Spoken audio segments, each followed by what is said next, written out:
बेटियों की सगाई की। पहले बेटियों के सगाई की बात करते हैं।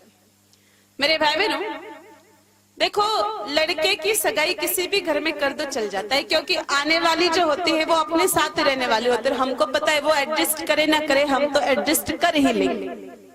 लेकिन बेटे की सगाई करते वक्त बहुत ज्यादा ध्यान देना पड़ता है। क्यों? क्योंकि बेटी का जब हम ब्याह कराकर वो पराये घर में जाती है, उस वक्त वो अगर पराये घर में सुख से नहीं रहती है, दुख से रहती है, अप्रसन्न रहती है, उदास रहती है, तो हम खुद के घर में भी खुद की रोटी खा के भी प्रसन्न नहीं रह पाते। इसलिए बेटी की सगाई बड़े सोच समझ के करनी चाहिए। आजकल मेरे भाई बहनों, बेटियों की सगाई करवाते वक्त 3 जगह पर लड़का ढूंढा जाता है। 3 जगह से मेरे भाई बहन हम रिश्ता तय करने की कोशिश करते हैं। सबसे पहले हमारी बेटियां ही इंटरनेट पर हस्बैंड की तलाश करती। और एक बात ध्यान रखना, इंटरनेट पर अगर हस्बैंड ढूंढोगे तो मेरे भाई बहन वो 100% बैंड ही बजाएगा। दूसरा, कुछ माता पिता अपने बच्चों को लेके जाते हैं सम्मेलन में, और सम्मेलन में ले जाकर के अपनी बेटियों को खड़ा कर देते हैं। मेरे भाई बहन उनके हाथ में माइक पकड़ा देते हैं, फिर वो अपना खुद का बायोडाटा बताती है कि मेरा नाम फलाना है, मैं ये करना जानती हूँ, मेरे से ये होता है, मैं सिलाई भी करना जानती हूँ, और मैं तो पकौड़ी भी बनाना जानती हूँ, और मैं तो नाच भी सकती हूँ, और मैं तो घूमर भी कर सकती हूँ, मैं तो ये भी कर सकती हूँ। सामने अनेक को लोग बैठे, और हमारी बेटी इस प्रकार से सभी लोगों के सामने खुद का बायोडाटा बता रही। तो मेरे भाई बहनों, ऐसा मत करो। बेटियों को इस प्रकार सरेआम सार्वजनिक जगह पर ले जाकर के नीलामी मत करो। ये तो नीलामी हुई ना एक प्रकार से। और बेटी तो सार्वजनिक जगहों पर ले जाने की चीज ही नहीं है मेरे भाई बहनों। बेटी और बेटों में बड़ा जमीन आसमान का अंतर होता है।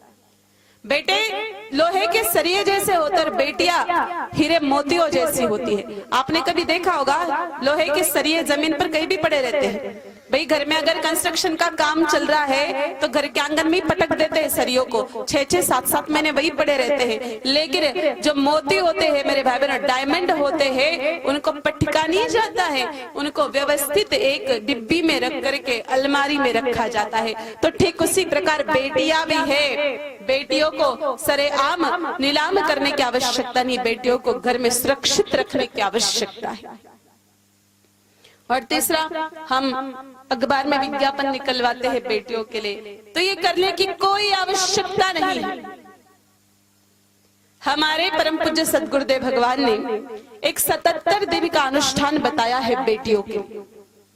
मेरे भाई बहनों, जिस दिन से बेटी अनुष्ठान शुरुआत करे उस दिन से लेकर के 77 दिन तक, 77वें दिन कैलेंडर में मार्क करवा देना, देख लेना कि 77वें दिन सगाई हो ही जाएगी। 77 दिन का यह अनुष्ठान है। और आपको यकीन नहीं हो रहा तो मैं आपको सबसे पहले शास्त्रों का प्रमाण देती हूँ। पहला प्रमाण मेरे भाई बहनों रामचरितमानस का, और दूसरा प्रमाण भागवत जी का। रामचरितमानस में प्रसंग आता है जब माता सीता का स्वयंवर होने वाला था। राजा जनक ने प्रतिज्ञा ली थी कि जो धनुष पर प्रत्यंजा चढ़ेगा उसी के साथ सीता का विवाह होगा।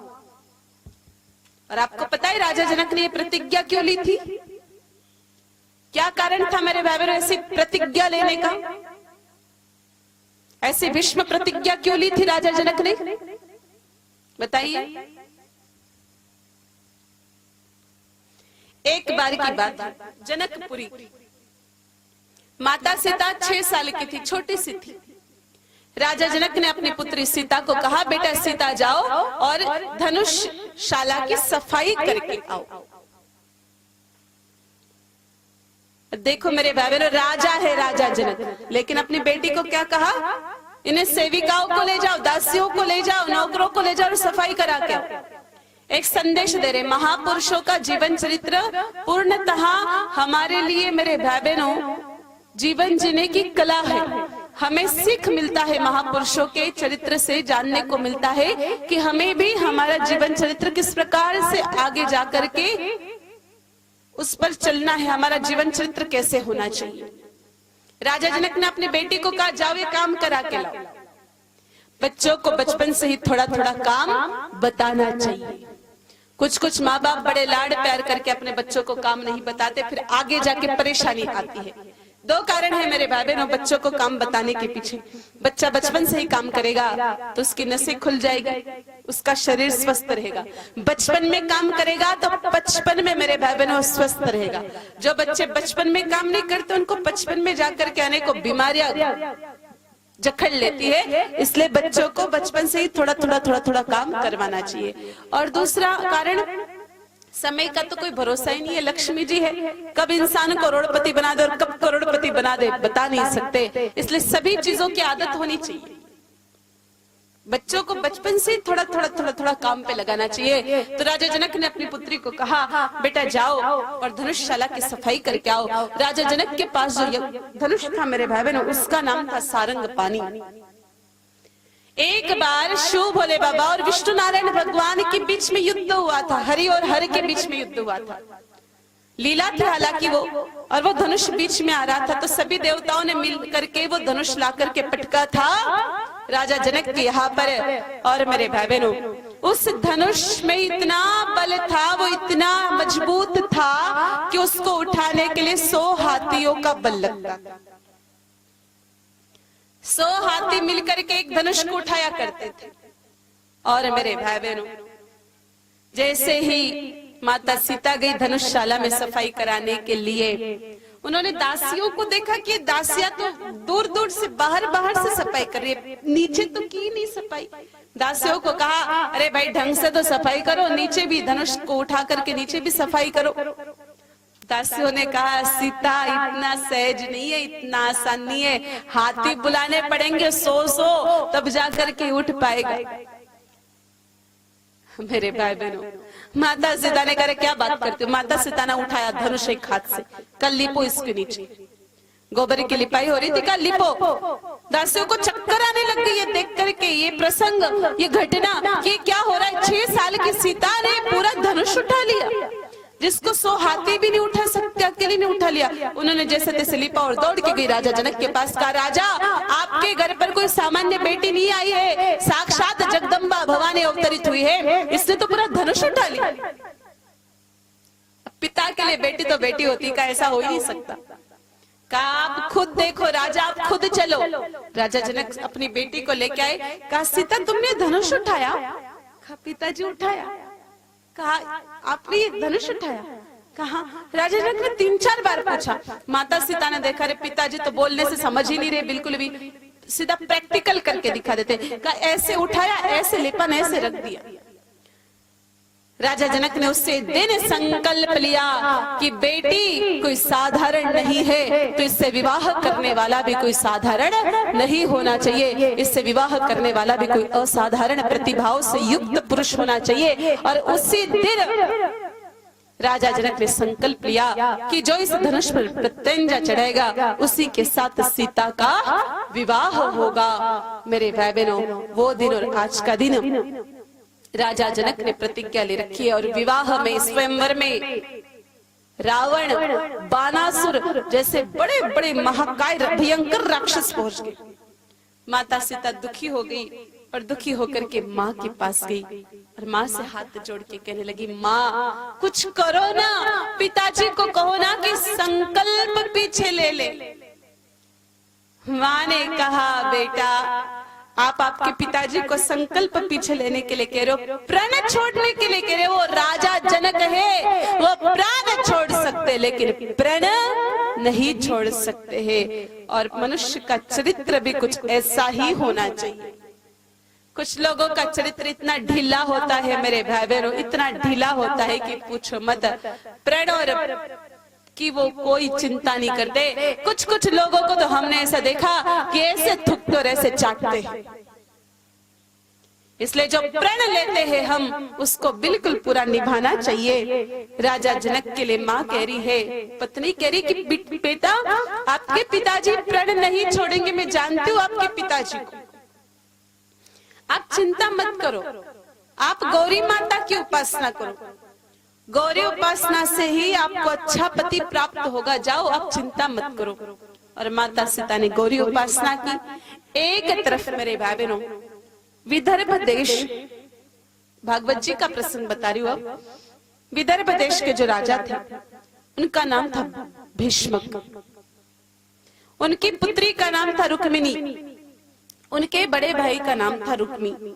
उन्होंने दोस्ती के चक्कर में आकर के, दोस्ती निभाने के चक्कर में अपनी एकलौती सद्विचारी सुशीला बहन का विवाह तय कर दिया था मेरे भाई बहनों, पापी शिशुपाल के साथ। माता रुक्मिणी बड़ी दुखी हुई और दुखी होके गुरुजी के पास गई। कहा गुरुजी एक काम करो, मेरे को कोई मरने का मंत्र बता दो। गुरुदेव ने कहा बेटा मरने का मंत्र क्यों, मोक्ष का मंत्र ले जा। कहा गुरुदेव क्या बताओ, मेरी सगाई हुई है पापी शिशुपाल के साथ, और ऐसे पापी के साथ सगाई हुई और उसके साथ विवाह हो जाएगा तो पूरे जिंदगी भर राक्षस पत्नी बन करके रहूंगी, तो जीवन में ना धर्म बचेगा ना कर्म बचेगा, इससे अच्छा गुरुजी में मर जाता। क्या बेटा नहीं, चिंता मत करो, गौरी उपासना करो। गौरी उपासना से, गौरी के मंदिर से ही गोविंद आके आपको उठा के ले जाएंगे। दोनों माताओं ने उपासना की और परिणाम स्वरूप मेरे भाई बहनों माता सीता का विवाह राम जी के साथ हुआ और माता रुक्मिणी की सगाई भले ही पापी शिशुपाल के साथ हुई थी, लेकिन शादी कृष्ण गोपाल के साथ ही हुई। तो यही अनुष्ठान मैं बहनों को बताने जा रही हूँ, अच्छी तरह से सुनना। सोमवार सोमवार का ये व्रत है। सोमवार के दिन सुबह जल्दी उठ करके बहनों को स्नान के पात्र में थोड़ा गोमूत्र डाल के स्नान करना चाहिए, इससे शरीर की शुद्धि होगी। फिर स्नान करने के बाद एक घुट गोमूत्र पी लेना चाहिए। देखो शरीर की शुद्धि तो आप साबुन से कर लोगे, लेकिन आत्मा की शुद्धि गोमूत्र से होगी। फिर एक लोटा ले लो, तांबे का लोटा लेके उसको गाय माता के गोबर की कंडे की राख से साफ करो। डिटर्जेंट बार से नहीं करना है, गाय माता के गोबर की कंडे की राख से ही साफ करना है। फिर उसमें गाय माता का कच्चा दूध और जल मिला के शिवलिंग पर चढ़ाए और शिव जी से प्रार्थना करें कि माता पार्वती को हमारे अनुकूल कीजिए। फिर गाय माता के पास आए, गाय माता की 7 परिक्रमा लगाए और फिर मेरे भाई बहनों 11 बार चौपाई बोले, जो रामचरितमानस के बाल कांड के सीताराम विवाह मंगल प्रसंग में लिखी गई है, जो चौपाई माता सीता ने बोली थी राम जी से ब्याह करने के लिए। जय जय गिरिवर राज किशोरी, जय जय गिरिवर राज किशोरी, जय महेश मुख चंद चकोरी, जय महेश मुख चंद चकोरी, जय गज बदन षडानन माता, जय गज बदन षडानन माता, जगत जननी दामिनी दूति गाता, जगत जननी दामिनी दूति गाता। श्री राम जय राम, जय जय राम, श्री राम जय राम, जय जय राम, श्री राम जय राम, जय जय राम, श्री राम जय राम, जय जय राम। फिर दिन में जैसे 11 बार चौपाई गाली, दिन में व्रत योग्यता के अनुसार गाय माता की छाछ पीनी है उस बहन को सोमवार के दिन। ऐसा नहीं कि भाई व्रत है तो दिन भर छाछ चरत है। कुछ कुछ माताओं को देखा व्रत के नाम पर मेरे भाई बहन व्रत तो करते और दिन भर चरती है। थोड़ा बहुत अल्प छाछ, और रात को सोते समय गाय माता का दूध पीना है। इन 3 चीजों के अलावा उस बहन को सोमवार के दिन पानी भी नहीं पीना है। ऐसा लगातार करना है। उस बहन को मेरे भाई बहनों 9 सोमवार तक आप लगातार इसको करें। देखो, हो सकता है कि बीच का कोई 1-2 सोमवार छूट जाए किसी नैसर्गिक कारण से, तो इसको आप आगे जारी रखें। लेकिन 11वां सोमवार खत्म होने से पहले आपकी बेटी के लिए बहुत अच्छे घर से बहुत अच्छे वर का रिश्ता खुद होके चल के आएगा। आपकी बेटी चाहे मांगलिक है, पंडित जी ने कह दिया कि 4 साल बाद ब्याह होगा, विवाह के योग नहीं जम रहे, कुछ नहीं, 11वां सोमवार खत्म होने से पहले बहुत अच्छे घर से रिश्ता आएगा और तय भी हो जाएगा। लेकिन हाँ, आपकी बेटी थोड़ी ज्यादा ही होशियार है, ओवर स्मार्ट है, ज्यादा होशियारी लगाते, और वो अगर यूं कह दे कि मेरे को शादी तो सलमान खान से ही करनी है, तो मेरे भाई बहनों हम कोई गारंटी नहीं लेते, लेकिन बहुत अच्छे घर में रिश्ता तय हो जाएगा। ये गौ माता की गारंटी है। ये हो गई बेटियों वाली बात।